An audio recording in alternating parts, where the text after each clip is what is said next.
We've got here a 2007 Ford Focus SES, the sedan, with a 2.0 liter 4-cylinder engine.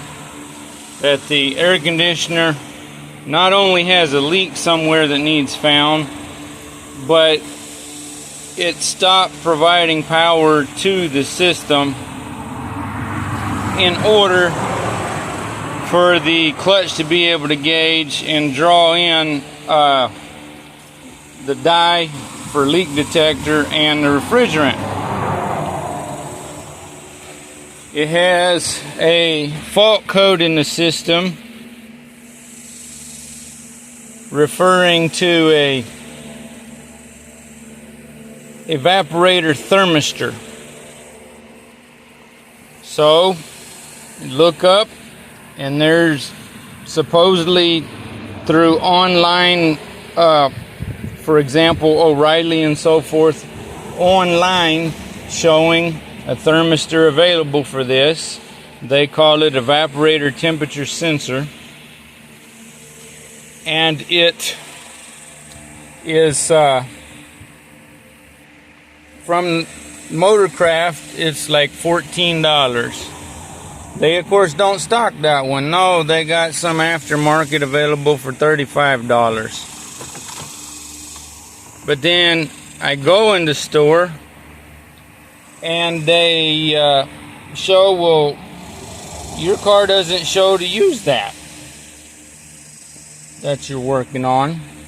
So he kindly calls the local Ford dealer and gives them the VIN. Ford dealer says it doesn't show for that vehicle. Well, I've been throughout YouTube trying to find somebody showing an actual Ford Focus. Not a Fusion, not an Expedition, not a Lincoln something or other, but an actual Ford Focus. And I don't find them. And different people show different things. On some kind of Lincoln, it's got some plugs over here where a fella bought one of the switches and took that switch and run some wires in between it and the back of back of a plug, a little pigtail, kind of like this one that's for a different purpose. And he jammed the wires in there, and that bypassed the actual thermistor with a brand new one that was okay. And then he just set it down behind the glove box, and okay, he got cold air again. Well, obviously, if this system leaks, that wouldn't fix it. It would only fix part of the problem. Well, here I had checked. Okay, right back in there I'm pointing at, you see that pigtail. That one in this Focus is the thermostat for the fan control. If the fan will only blow high but not on the other speeds, normally that resistor there has gone bad. Right there's the diverter control for recirculate or outside air. Then we've got this pigtail going to those controls in this wire harness for the other parts of the AC system. About a week ago I already dropped down the 3 screws here. Okay, here. Pop the tabs loose on either side of the glove box and remove the glove box so I can get it up in there. There is a duct, goes right here to this location I had removed so I could try to get up in there and see what's going on. Obviously I did that again today. We've got the engine control module. I think most likely is this one. I'm thinking this one's a cab control module. This thing apparently does, I guess, according to the scanner used, have the AC tied into this control module. I haven't found a decent wire harness, and most anything available, this suckers expect you to pay at least $20 just to look at the second of 2 pages. And the first page is about useless appearing in the... Okay. This thing doesn't have that thermistor. It doesn't have it. As you see, I'm taking all the screws out, trying to slide the dash to get to the back. The other side will wiggle, this side won't. It's like something is still attached, but I can't find another fastener of any sort. We got the 3 bolts out here on both sides of the cabin. It has that's what a M8 by 8.8, I guess, metric. Anyway, uses a 10mm socket. On the steering column, these bolts 12mm. There's 3 of them. Then one takes a T40 Torx that goes up into here through the steering column. I dropped that down so I could get the duct that was across here going up to this position in order to get it out of the way to see and to get my hand up in there. So I reached up in that hole on the evaporator compartment. Let's see if I can, okay, there we are. And I can't feel anything. I reach back there and can't feel anything. Then I take a mirror, stuff it up in there, and adjust it and my light to where I can see. There's no sensor, no plug, no pigtail, no wires. This does not have that. Therefore, it's still not diagnosed. I'm not able to find out exactly why it's not providing power. I'm probably going to put this all back together to make it drivable, even though there's a chance that if I can finally get the refrigerant in there and jumper the system to engage the clutch, to get the rest of the refrigerant in, get the leak dye flow through the system, then go over it with the UV flashlight with the yellow tinted glasses on for eye protection. If I can't find a leak anywhere on the outside, it's highly likely that it's in that evaporator compartment down in there that we just looked at, either side of it there. It could be the evaporator itself has gained a leak. So that means I would have to actually figure out how to remove this entire dash. I can't yet find information on how to raise the panel and properly and safely remove the airbag. It's got nuts underneath there.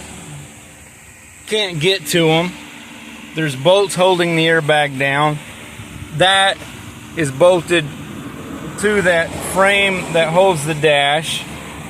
With a number of the screws out of the dash assembly, you still can't get it loose off the metal framing. With the screws out of the center console, by gently prying and popping the pieces up, moving them first, with your park brake up out of the way. Then it's got a screw on either side, as you see there. Can't find any fasteners in the rear other than right here. It's got an armrest that sits. Pull 2 screws out, wiggle and slide it rearward so it disconnects from that. Catch. This stupid thing will not come up. There might be a screw under this, but it doesn't actually seem like it. As far as I know, the nuts way down in the bottom are not necessary just to get a piece of plastic off. And I'm not sticking an extension and socket down in there to lose the socket. And then, of course, the way it's built, if any crumbs fall down, you can see it's holy heck to clean back up. It's got different little switches that sit in the panel here. They're push type release.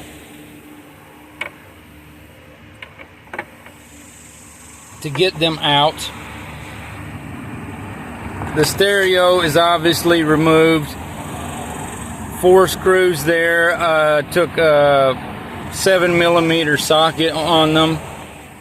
Unplugged with a push release. Unplugged there. Obviously somebody has something added in here with a flashing light behind the dash. I guess it's some sort of disabling alarm type system.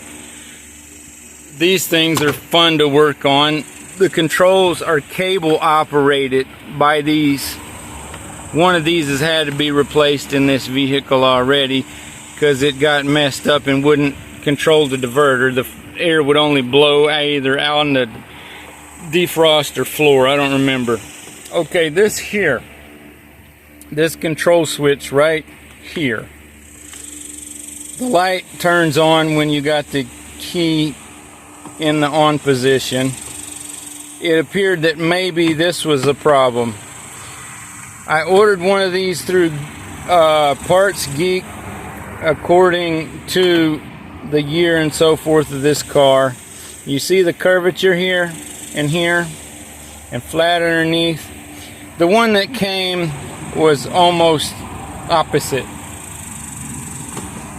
It would plug in the same, the pigtail would plug into it, that was matching. It wouldn't fit in the old cracked up cheap junk plastic dash panel that needs some type of repair because it's falling apart. I've already had to plastic weld the backside where right here in this area it broke. Those are the retainers for the top stuck in the dash instead of on it. I've got to repair it because the holes for these 3 screws are all broken. Holes for these screws are broken. That's why you see one of them right here in that. People online want $40 to $70 for their used junk. They want at least $20, I believe it was, for this kind of junk, but I didn't want to get somebody's used electronics. And since the one didn't fit, I had to pay the post office $12 to send it back to try to get my $70 in return. What else is on here? I don't know. But the main point of this video is the 2007 Ford Focus with the X7W there or whatever. This parts of the VIN does not have an evaporator temperature sensor, evaporator thermistor, whichever they call it, up in the very front of the system, nor can one be found anywhere else. The dash, if it has to come out, will not come out worth a flip. It's seized on the driver's side. Ouch.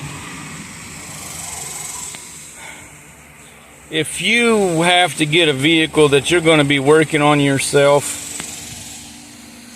don't be found on road dead. The car runs, it goes, stops. It's got brand new tires on it because the old ones started to go out around.